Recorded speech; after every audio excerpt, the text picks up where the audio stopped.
ছোট উপায়ে অপমানের জবাব দিন।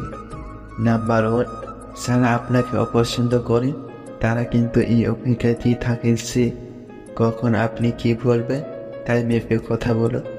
নাম্বার 2, অন্যের খারাপ আচরণ আপনি নিয়ন্ত্রণ করতে পারবেন না, কিন্তু নিজের আচরণ অবশ্যই নিয়ন্ত্রণ করতে পারবেন।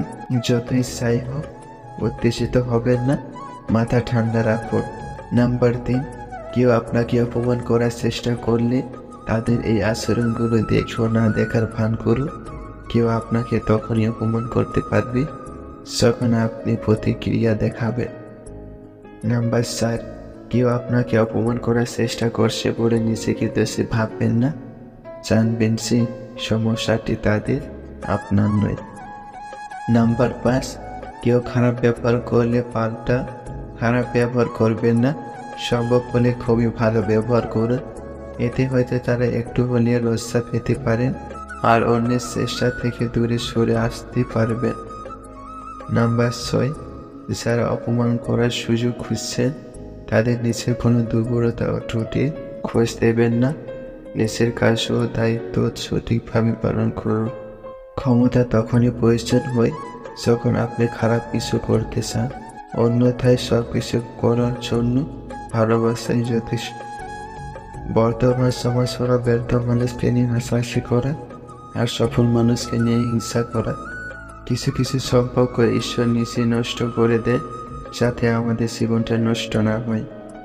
মিষ্টি কথা নয়, স্পর্শ কথা বলতে শিখুন, তাতে যে থাকবে সে আপনজন, আর যারা থাকবে না তারা প্রয়োজনের প্রিয়জন।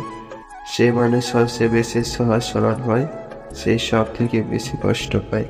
সবার সাথে যে ভালোবাসা কমতে থাকে সেটা কখনোই ভালোবাসা ছিল না, কেবল ভালো লাগা মাত্র।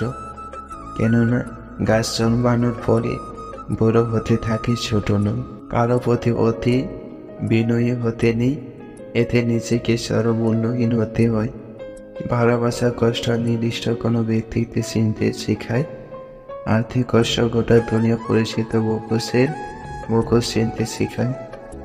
বিবেকহীন ও মিথ্যেবাদীদের নিকট আবেগ আর মায়ের স্থানটা অনেকটা অন্ধের দেশে চশমা বিক্রির মতো। মনে তাকে রাখতে হয় যার মনে আপনি আসেন, ভালো তাকে বেশি যেতে হয়, আপনার ভালোতে সে ভুলে তাকে যেতে হয় যে শুধু স্বার্থ আর লোভের চর্চার নয়। সময়ের সাথে সকল পরিবর্তনের মাঝে যেটা সবার আগে বদলায় সেটা হচ্ছে মানুষের কথা বলার ধরন। যিনি আপনার নিঃসন্দেহে দুর্বলতা অনুভব করতে পারে, মনে রাখবেন আপনি তার অক্সিজেন।